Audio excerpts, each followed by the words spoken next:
একটা সময় ছিল যখন মানুষ আর ড্রাগনের মধ্যে ছিল শুধুই ভয় আর যুদ্ধ, কিন্তু হিক্কাম নামের এক সাহসী ছেলেই বদলে দিয়েছিল পুরো ইতিহাস। আর এবার বহু বছর পর সেই জাদুঘরি দুনিয়ায় ফিরে এসেছে আরো বিস্ময় আর আবেগ নিয়ে। 2025-এর How to Train Your Dragon এক নতুন অধ্যায়, যেখানে পুরনো চরিত্রগুলো ফিরে আসছে আরো পরিণত হয়ে। আর সামনে আসছে এক ভয়ঙ্কর হুমকি, যা কেবল ড্রাগনরাই নয়, গোটা মানবজাতির অস্তিত্বকেই প্রশ্নবিদ্ধ করবে। তাই এই ভিডিওটা একটুও স্কিপ করো না, চলো হারিয়ে যাই ড্রাগনদের সেই রোমাঞ্চকর জগতে আর জেনে নিই How to Train Your Dragon 2025-এর পুরো গল্প। আর এই গল্পটি শুরু করবার আগে হ্যালো বন্ধুরা, আমি Soumyajit and welcome to the STV story. প্রথমেই আমাদের দেখানো হয় আর্কটিক সার্কেলের খুব কাছাকাছি অবস্থিত বার্ক নামক একটি আইল্যান্ডকে, যে আইল্যান্ডে বসবাস করে ভাইকিংদের একটি গোষ্ঠী, যারা প্রধানত মৎস্য শিকার করে জীবিকা নির্বাহ করে। কারণ এই আইল্যান্ড বছরের প্রায় বেশিরভাগ টাইমই বরফে ঢাকা থাকে, মানে বেশ কষ্ট করেই এখানে তাদের জীবন কাটে। কিন্তু এই প্রতিকূল আবহাওয়া ছাড়াও আর একটি বড় বিপদ তাদেরকে অনবরত মৃত্যুর সামনে দাঁড় করায়, কারণ তাদের এই আইল্যান্ডে হঠাৎ কিছু ড্রাগন আক্রমণ করে, যারা মূলত তাদের গবাদি পশু ছিনিয়ে নিয়ে যায়। তাই বংশ পরস্পরায় এই ভাইকিংরা ওই ড্রাগনদের সাথে অনবরত লড়াই করে আসছে, কিন্তু তবুও তারা এই আইল্যান্ড ছেড়ে অন্য কোথাও যেতে রাজি না, কারণ তাদের এই গোষ্ঠী প্রায় 7 প্রজন্ম ধরে এই আইল্যান্ডেই বসবাস করে আসছে। তো বর্তমান সময়ে এই ভাইকিং গোষ্ঠীর লিডার স্টোক বহুবার চেষ্টা করেছে ওই সমস্ত ড্রাগনরা কোথায় থাকে সেই জায়গাটি উদ্ধার করার, যাতে ওই জায়গাটা তারা পুরোপুরি ধ্বংস করে দিতে পারে, যাতে অবশিষ্ট থাকা ড্রাগনরা তাদের ঘর হারিয়ে অন্য কোথাও চলে যায়। কিন্তু ড্রাগনদের সেই বাসা উদ্ধার করার আগেই তাদের আক্রমণে বিধ্বস্ত হয়ে বহুবার সে তার কাজে ব্যর্থ হয়েছে, যদিও এখনো তার লক্ষ্য একটাই, যে করেই হোক ড্রাগনদের বাসা উদ্ধার করে সেটা ধ্বংস করা। যাই হোক, গ্রামের এই প্রধান স্টোকেরই একমাত্র ছেলে হিক্কাপি হলো এই মুভির মেন চরিত্র, যে একদমই রোগা পাতলা হওয়ার কারণে তার বাবা সহ এই গ্রামের সকলেই মনে করে তার দ্বারা ড্রাগনদের সঙ্গে লড়াই করা কোনোদিনই সম্ভব নয়, যে কারণে তার বাবা তাকে একটি গামারশালায় অস্ত্র তৈরি করার কাজে দিয়েছে, যাতে লড়াইয়ে সাহায্য করার জন্য সে অন্তত অস্ত্র তৈরি করতে পারে। কিন্তু হিক্কাপেরও ইচ্ছা সে তার বাবার মতো একজন বীর যোদ্ধা হবে। আচ্ছা, এখানে আমি কিছু ড্রাগনদের সম্বন্ধে আপনাদের ধারণা দিয়ে রাখি, যাতে মুভিটি বুঝতে আপনাদের আরো সুবিধা হয়। মুভিতে বহু রকমের ড্রাগন দেখানো হয়েছে, কিন্তু তাদের মধ্যে যাদের উল্লেখ এই মুভিতে বেশি করা হয়েছে, শুধুমাত্র তাদেরই নাম আমি এখানে বলবো। প্রথমত গ্রোনকল, যাদের গঠন রুক্ষ এবং পাথরে, আর অন্যদের থেকে ডানা ছোট হওয়ায় খুবই ধীর গতি।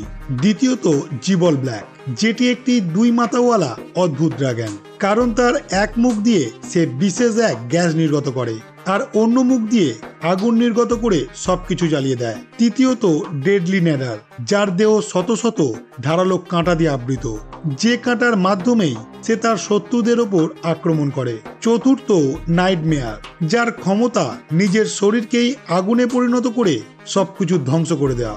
আর লাস্ট যার নাম উল্লেখ করব সেটি হলো নাইট ফিউরি, যাকে আজ পর্যন্ত এই আইল্যান্ডের কেউ দেখেনি, কারণ কথিত আছে এই ড্রাগনের রং অসম্ভব কালো, আর এরা বিশেষত অন্ধকার রাতের আকাশে মিশে গিয়ে লোকচক্ষুর আড়াল থেকেই প্লাজমা নিক্ষেপ করে আর ধ্বংসলীলা চালায়। তাই প্রাচীনকাল থেকেই ঘোষণা হয়ে আসছে এই ড্রাগন দেখা মাত্রই সেখান থেকে পালিয়ে যেতে হবে, না হলে মৃত্যু অনিবার্য।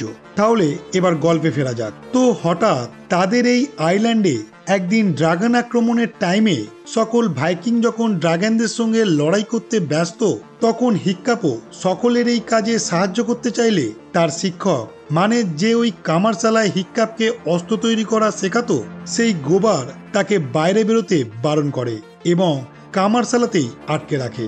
কারণটা আগেই আপনাদের বলেছি, সবাই মনে করে ড্রাগনদের সঙ্গে লড়াই করা হিক্কাপের পক্ষে কখনোই সম্ভব নয়। কিন্তু এই মুহূর্তে পরিস্থিতি জটিল দেখে হিক্কাপও সেখান থেকে বাইরে বেরিয়ে একটি ক্যাটাপ্লটের মাধ্যমে অন্ধকার আকাশে একটি কালো ড্রাগনকে আঘাত করে।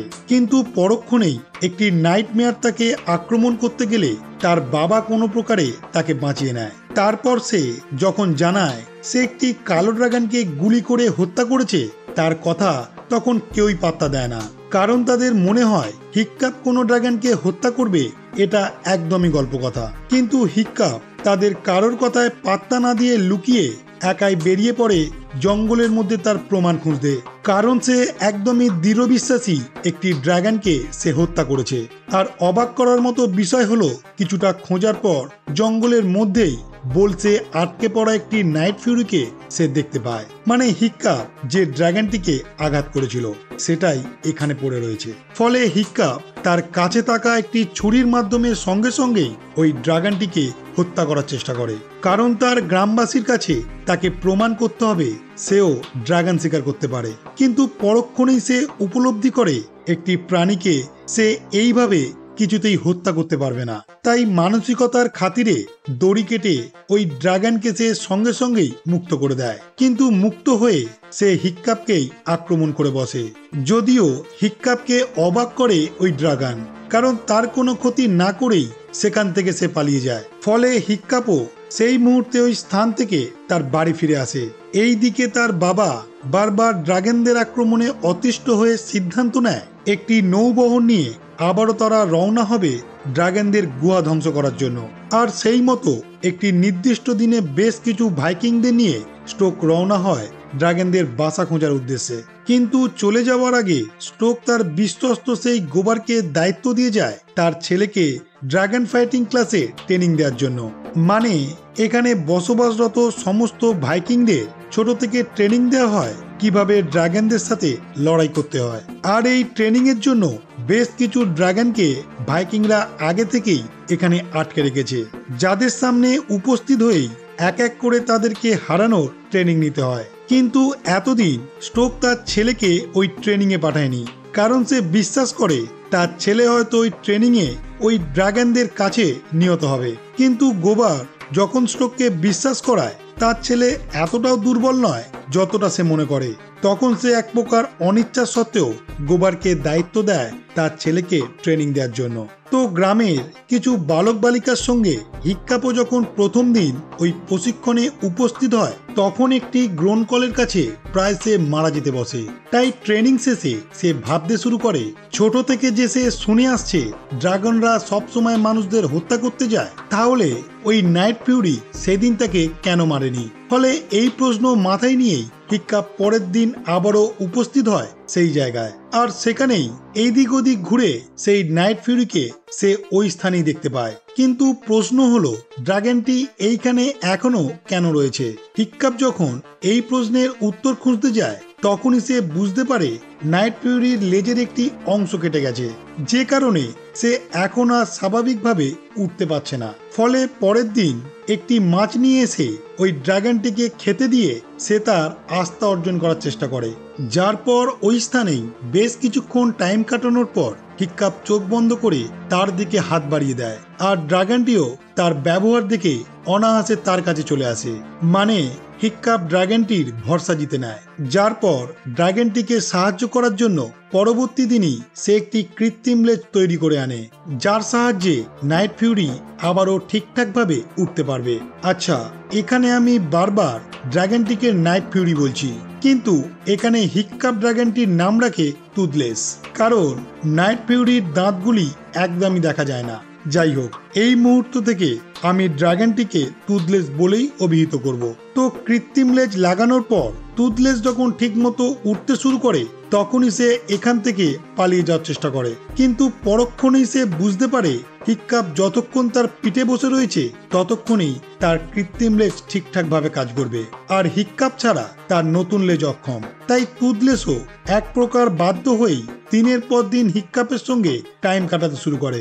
আর হিক্কাপও টুথলেসের আচরণ সম্পর্কে জ্ঞান লাভ করে, আর সেই জ্ঞান ড্রাগন ট্রেনিং ক্লাসে কাজে লাগাতে শুরু করে। ফলে ট্রেনিং ক্লাসে প্রতিটি প্রজাতির ড্রাগনকে হিক্কাপ যখন খুবই সাধারণভাবে কন্ট্রোল করতে শুরু করে, তখন রাতারাতি সকলের কাছে হিক্কাপ একজন তারকা হয়ে ওঠে, যেটা ওই ক্লাসেরই ট্রেনিংরত একটি মহিলা অ্যাস্ট্রিডের হতাশ হওয়ার কারণ হয়ে ওঠে।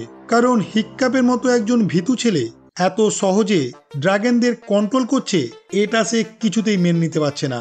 আচ্ছা, এখানে একটা কথা বলে রাখি, অ্যাস্ট্রিড নামক এই মেয়েটিকে আবার হিক্কাপ ছোট থেকেই খুব পছন্দ করে। কিন্তু হিক্কাপ যেহেতু পুরো গ্রামবাসীর কাছে একজন হাসির পাত্র ছিল, তাই এতদিন অ্যাস্ট্রিড তাকে পাত্তাই দেয়নি। কিন্তু এই মুহূর্তে হিক্কাপের এই সমস্ত কর্মকাণ্ড দেখে অ্যাস্ট্রিড তার প্রতি সন্দেহ শুরু করে। ফলে অ্যাস্ট্রিড লুকিয়ে তাকে অনুসরণ করে সেই স্থানে চলে আসে যেখানে রয়েছে টুথলেস। আর এখানে অ্যাস্ট্রিড ওই কালো ড্রাগনকে দেখা মাত্রই দৌড়ে গ্রামের দিকে আসতে শুরু করে, কারণ ওই ভয়ঙ্কর ড্রাগন সম্বন্ধে সকলকে সাবধান করতে হবে। কিন্তু গ্রামে ফিরে যাওয়ার আগেই হিক্কাপ তাকে ওই ড্রাগনের মাধ্যমে তুলে নিয়ে যায়। আর তারপর টুথলেসের পিঠে চড়িয়ে বেশ কিছুক্ষণ ঘোরানোর পর অ্যাস্ট্রিডও বুঝতে পারে ড্রাগন সম্পর্কে তারা ছোট থেকে যেটা শুনে আসছে সেটা একদমই ভুল। ড্রাগনরা এতটাও খারাপ নয় যে তাদের দেখতে পেলে হত্যা করতে হবে। এরপর টুথলেস তাদের দুজনকে ঘোরানোর টাইমে হঠাৎ এক ঝাঁক ড্রাগনের সঙ্গে যোগ দিয়ে একটি গুহায় উপস্থিত হয়, যে জায়গা পর্যবেক্ষণ করেই হিক্কাপ বুঝতে পারে এটাই হলো সেই স্থান যেটা তার বাবা এতদিন ধরে খুঁজে বেড়াচ্ছে। মানে এই গুহাই হলো ড্রাগনদের বাসা। কিন্তু অবাক করার মতো বিষয় হলো ওই স্থানেই তারা রেড ডেড নামক একটি বিশাল আকৃতির ড্রাগন দেখতে পায়, যারই খাবার জোগাড় করার জন্য অন্যান্য ড্রাগনরা বিভিন্ন জায়গা থেকে গবাদি পশু জোগাড় করে এই স্থানে নিয়ে আসে। আর যদি তারা পর্যাপ্ত খাবার জোগাড় করতে না পারে, তাহলে ওই রেড ডেড তাদেরই কিছু ড্রাগনকে মেরে খেয়ে ফেলে। মানে এতদিন ধরে যে ড্রাগনরা হিক্কাপদের গ্রামে আক্রমণ করে গবাদি পশু ছিনিয়ে নিয়ে আনছিল, এটা নিজেরা বেঁচে থাকার জন্যই, কারণ খাবার না আনলে রেড ডেড তাদেরকেই মেরে ফেলবে।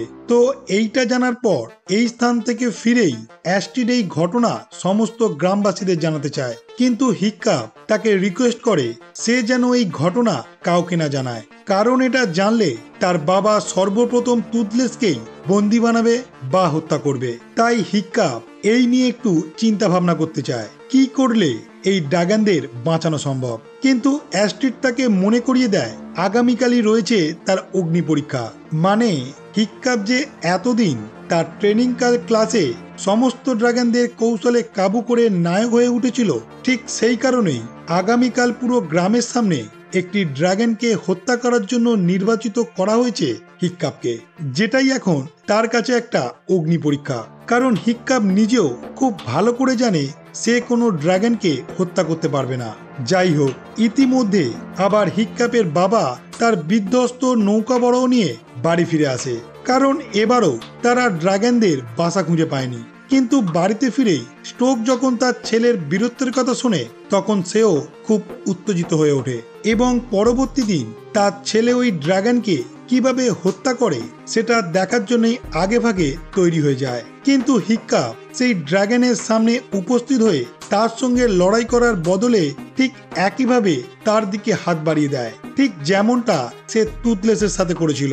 কিন্তু তার বাবা ওই দৃশ্য দেখে মনে করে ড্রাগনটি হয়তো তার ছেলেকে এই মুহূর্তেই মেরে ফেলবে, যে কারণে তার বাবা যখন দ্রুত ওই স্থানে উপস্থিত হয়ে তার ছেলেকে সেখান থেকে সরানোর চেষ্টা করে, ঠিক তখনই সেই ড্রাগনটি ভয় পেয়ে সকলের ওপর আক্রমণ করতে শুরু করে। ওইদিকে টুথলেস এই মুহূর্তে হিক্কাপের চিৎকার শুনে সেও এই স্থানে উপস্থিত হয়ে ওই ড্রাগনের হাত থেকে হিক্কাপকে বাঁচানোর চেষ্টা করে। কিন্তু দুর্ভাগ্যবশত স্টোক এই ভয়ঙ্কর ড্রাগন দেখে তাকেও বন্দি করে ফেলে। ফলে পরবর্তীতেই টুথলেসকে মুক্ত করার জন্য হিক্কাপ যখন তার বাবাকে সমস্ত ঘটনা ব্যাখ্যা করার চেষ্টা করে, তখনই ভুলবশত হিক্কাপ সেই ড্রাগনদের গুহা সম্বন্ধে তার বাবাকে বলে ফেলে এবং সেই স্থানে যে ওই কালো ড্রাগনই তাকে নিয়ে গিয়েছিল সেটাও তাকে জানিয়ে দেয়। ফলে ওই মুহূর্তেই তার বাবা সিদ্ধান্ত নেয় ওই ড্রাগনকে সঙ্গে নিয়েই তারা রওনা হবে সেই গুহার উদ্দেশ্যে। আর এইবার তারা ড্রাগনদের বাসা ধ্বংস করবেই। হিক্কাপ এখানে তার বাবাকে সতর্ক করার চেষ্টা করে যে ওই স্থানে গেলে তারা আরো বড় বিপদে পড়বে। হিক্কাপের বাবা এই মুহূর্তে হিক্কাপের কোনো কথাই শুনতে নারাজ, কারণ এতদিন ধরে যে ড্রাগন তাদের শত্রু তাদের সঙ্গেই হিক্কাপ বন্ধুত্ব করেছে, যেটা তার একদমই ভালো লাগেনি। যে কারণে রাগের মাথায় হিক্কাপকে সে এই মুহূর্তে তার ছেলে হিসেবে স্বীকার করতে অস্বীকার করে। যাই হোক, কিছুক্ষণের মধ্যেই দেখা যায় স্টোক টুথলেসকে বন্দি অবস্থায় একটি নৌবহর নিয়ে বেরিয়ে পড়ে সেই লোকেশনের উদ্দেশ্যে, যাতে এইবার সে তার লক্ষ্য কমপ্লিট করতে পারে। এদিকে অ্যাস্টি হিক্কাপকে কিছুটা সান্ত্বনা দিয়ে তার থেকে জানতে চায় সে প্রথম দেখায় টুথলেসকে কেন হত্যা করেনি, সে কি তাকে দেখে ভয় পেয়েছিল।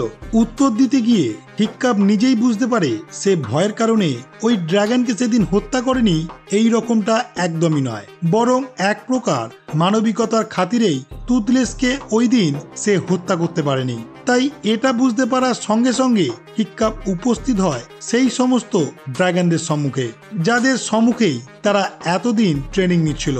আর সেখানে হিক্কাপ সেই একইভাবে বাকি ড্রাগনদের সঙ্গে বন্ধুত্ব করে নেয় এবং বাকিদেরকেও দেখায় কিভাবে ড্রাগনদের সঙ্গে বন্ধুত্ব করতে হয়। আর তারপর অ্যাস্ট্রিড সহ তার বাকি সঙ্গীদের নিয়ে ওই ড্রাগনগুলির মাধ্যমেই সেই দিকে রওনা হয়, কারণ সে খুব ভালো করেই জানে তার বাবা ওই স্থানে বিপদে পড়বে, তাই সঠিক সময়ে হিক্কাপ যেন তাকে সাহায্য করতে পারে।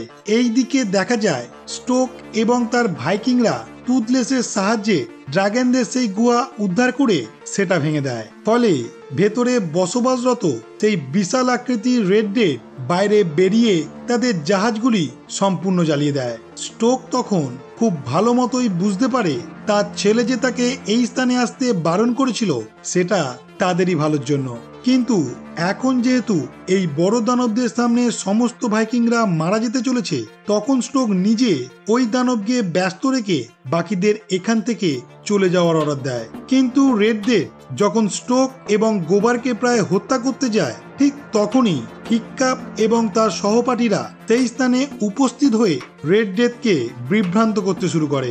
কিন্তু ক্ষণিকের মধ্যেই হিক্কাপ যখন দেখতে পায় তাদের সমস্ত জাহাজে আগুন লেগে গেছে, তখনই তার মনে পড়ে ওই জাহাজগুলির কোনো একটিতে টুথলেস বন্দি অবস্থায় আছে। ফলে সঙ্গে সঙ্গেই সে টুথলেসকে মুক্ত করার জন্য সেখানে উপস্থিত হয়। কিন্তু বিভ্রান্ত রেড ডেথ আবার ওই জাহাজে আক্রমণ চালালে হিক্কাপ এবং টুথলেস প্রায় ডুবে যায়, যদিও স্টোক এই মুহূর্তে তাদের দুজনকেই জল থেকে উদ্ধার করে। ফলে পরবর্তীতেই হিক্কাপ এবং টুথলেস দুজনে মিলে রেড ডেথকে অতৃষ্ট করে তাদের পিছনে উঠতে বাধ্য করে, আর তারপর কৌশলে টুথলেস তার উপর আক্রমণ করতে থাকে এবং একদম লাস্ট সময় রেড ডেথের মুখের মধ্যে আক্রমণ করলে একটি বড় বিস্ফোরণের মাধ্যমে সে ধ্বংস হয়ে যায়। কিন্তু দুর্ভাগ্যবশত ওই আগুনের মধ্যেই হিক্কাপ পড়ে যায়, আর টুথলেস তাকে বাঁচানোর জন্য সেই আগুনের মধ্যে ডুব দেয়। সবকিছু শান্ত হওয়ার পর যখন হিক্কাপ মারা গেছে ভেবে তার বাবা কান্নায় ভেঙে পড়ে, ঠিক তখনই টুথলেস তার ডানা ওপেন করে তার মধ্যে থাকা আহত এবং অচেতন হিক্কাপকে প্রকাশ করে। মানে টুথলেস ওই আগুনের মধ্যে ডুব দিয়ে তাকে বাঁচিয়ে নিয়েছে। পরবর্তীতে হিক্কাপের যখন জ্ঞান ফেরে, সে দেখতে পায় সে নিজের রুমেই রয়েছে আর টুথলেসও তার সঙ্গে। কিন্তু দুঃখের বিষয়, তার একটি পা ওই অ্যাক্সিডেন্টে নষ্ট হয়ে যাওয়ায় তার জায়গায় একটি কৃত্রিম অঙ্গ স্থাপন করা হয়েছে। কিন্তু রুম থেকে সে যখনই বাইরে বের হয়, তখনই সে আনন্দিত হয়ে ওঠে এই দেখে তাদের গ্রামে এখন ভাইকিং এবং ড্রাগনরা একসঙ্গে বসবাস করছে। মানে অ্যাট লাস্ট হিক্কাপ পেরেছে ড্রাগনদের সঙ্গে তাদের শত্রুতা শেষ করতে, যে কাজের জন্য তার বাবা সহ পুরো গ্রামবাসী এখন হিক্কাপের প্রশংসা করে। লাস্ট সিনে দেখা যায় গবার হিক্কাপের হাতে টুথলেসের জন্য একটি নতুন লেস তুলে দেয়, যেটার সাহায্যে হিক্কাপ তার ড্রাগনের পিঠে চড়ে আবারও বেরিয়ে পড়ে।